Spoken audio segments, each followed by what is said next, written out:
बच्चों, and a very good morning to all of you. Hope you all are fine at home. Today we are going to learn about the methods to solve the equation. ठीक है बच्चों, आज हम equation को solve करने के, समीकरण को हल करने के दो तरीके समझने जा रहे हैं, जिसमें फर्स्ट मेथड है एडिंग और सब्ट्रैक्टिंग ऑन बोथ साइड्स और सेकंड मेथड है ट्रांसपोजिंग मेथड. ठीक है बच्चों, फर्स्ट मेथड दोनों पक्षों में जमा या घटा करने पर, और दूसरा है ट्रांसपोजिंग मेथड जिसको हम कहते हैं स्थानापन्न विधि. आज बच्चों हम सम नंबर 1 का सी पार्ट करने जा रहे हैं, जिसमें हमें इक्वेशन को सॉल्व करना है, और वह इक्वेशन है a/5 + 3 = 2. Okay, and we all know that it is left hand side and it is right hand side. Okay, so today we are using method number 1 to solve this equation. जैसा कि हमको पता है कि हमें इस equation का जो वेरिएबल होता है उसी का मान ज्ञात करना होता है, उसकी वैल्यू फाइंड करनी होती है, वही हमारी इक्वेशन का सॉल्यूशन होता है. ठीक है बच्चों, तो अब यहाँ पर आप देख रहे हैं कि हमारी इस इक्वेशन में जो वेरिएबल है वो a है, और फर्स्ट मेथड में हमें क्या करना है कि जो वेरिएबल के साथ जो भी टर्म्स हमें दिखाई दे रही हैं उन सभी टर्म्स को हमें रिमूव कर देना है, जिससे राइट हैंड साइड पर जो भी हमें वैल्यू प्राप्त होगी वो उस वेरिएबल की वैल्यू होगी. तो देखिए, अब सबसे पहले अगर हम नोटिस करें तो हमारे वेरिएबल के साथ 3+ हो रहा है, राइट. तो हम क्या करेंगे, फर्स्ट मेथड यूज करते हुए 3 को यहाँ से रिमूव करने के लिए हम 3 माइनस कर देंगे, यहाँ से लेफ्ट हैंड साइड में भी और राइट हैंड साइड में भी. So we can write on subtracting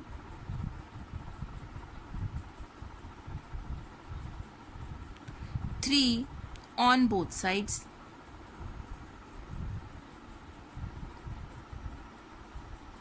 right, so a/5 + 3 and we are subtracting 3 from both sides, from left hand side and from right hand side also. It will become 0. Okay, so हम ये देखते हैं कि variable के साथ जो plus वाली संख्या थी वो खत्म हो चुकी है, और राइट साइड पर 2 - 3 - 1 आ जाएगा. अब हम देखते हैं कि वेरिएबल के साथ और कौन सी टर्म है जिसे हमें रिमूव करना पड़ेगा. वो है 5, और a जो है वो 5 से डिवाइड हो रहा है. अब अगर ये 5 से डिवाइड हो रहा है तो इसे रिमूव करने के लिए हमें इसको 5 से मल्टीप्लाई करना होगा, और दोनों ही साइड हमें इसे मल्टीप्लाई करना होगा. So we will write on multiplying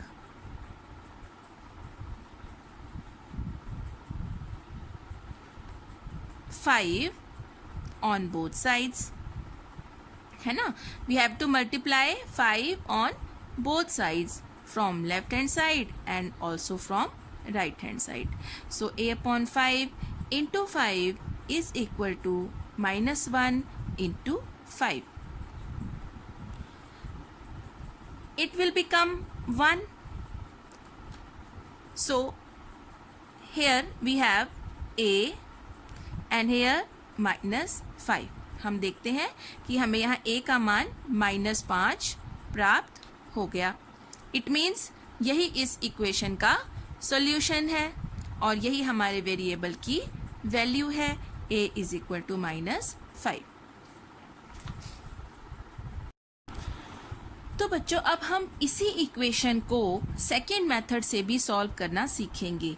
and our second method is transposing method, स्थानापन्न विधि, यानी कि टर्म्स का स्थान परिवर्तन करके हम वेरिएबल की वैल्यू निकालेंगे और सॉल्यूशन निकालेंगे इक्वेशन का. ओके, सो a/5 + 3 = 2 में बेटा, जैसा कि मैंने आपको पहले बताया कि हमें वेरिएबल के साथ की सारी टर्म्स को यहाँ से रिमूव कर देना है और उन्हें दूसरी साइड पर ले जाना है.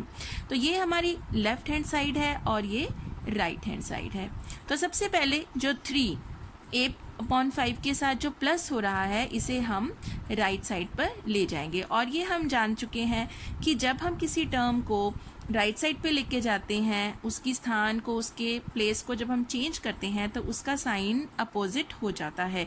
यदि यहाँ प्लस है तो यहाँ माइनस हो जाएगा, अगर यहाँ माइनस है तो राइट साइड पे जाके प्लस हो जाएगा। If it's multiplying then it will be divide, and if it is dividing it will be multiply on the other side. Okay, so अब यहाँ पर जो ये 3 था हम इसे लेकर गए तो यह -3 हो गया वहाँ पे जाके, right. So a/5 is equal to 2 minus 3, as we know it will be -1। And आपको बॉल्स वाला मेथड तो याद ही होगा कि 2 बॉल्स प्लस की और 3 बॉल्स माइनस की।